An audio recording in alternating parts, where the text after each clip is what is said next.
உடல் உறுப்பு தானத்தில் நாட்டிலேயே தமிழ்நாடு தொடர்ந்து முன்னிலையில் இருப்பதாக அமைச்சர் மா சுப்பிரமணியன் தெரிவித்துள்ளார்.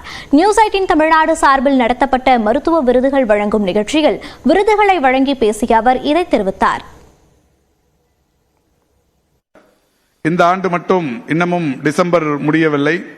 இதுவரை 262 பேர் உடல் உறுப்பு தானம் செய்திருக்கிறார்கள் தமிழ்நாட்டில் என்பது மகிழ்ச்சிக்குரிய ஒன்று. மூளைச்சாவு அடைந்தவர்கள் 262 உடல் உறுப்பு தானங்கள் செய்யப்பட்டிருக்கிறது. இந்த இன்னுயிர் காப்போம் நிகழ்ச்சிக்கு முதல் 48 மணி நேரத்தில் 1 லட்சம் ரூபாய் வழங்கப்பட்டு வந்தது. கொஞ்சம் கூடுதலாக வழங்கிட வேண்டும் என்கின்ற கோரிக்கை மக்களிடத்திலிருந்தும் மருத்துவமனைகளின் வாயிலாகவும் விடுக்கப்பட்டது. அதை ஏற்று மாண்புமிகு தமிழ்நாட்டின் முதலமைச்சர்கள் இன்றைக்கு அதை 2 லட்சமாக உயர்த்தி இருக்கிறார்கள். இந்த அரசாணை வெளியிடுவதும் மருத்துவமனைகளை பாராட்டுவதுமான நிகழ்ச்சி இன்னொரு 1 வார காலத்தில் நடைபெறவிருக்கிறது. ஆத்மார்த்தமான உழைப்பு இன்றைக்கு அரசின் இந்த விருதுகளுக்கு காரணமாக இருக்கிறது.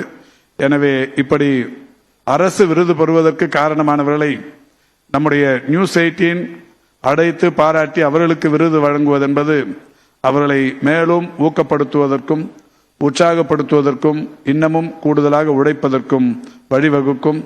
எனவே விருதுகள் யாரிடத்திலிருந்து பெறுகிறோம் என்பது ஒரு கூடுதல் மகிழ்ச்சியை தருகின்ற ஒன்று.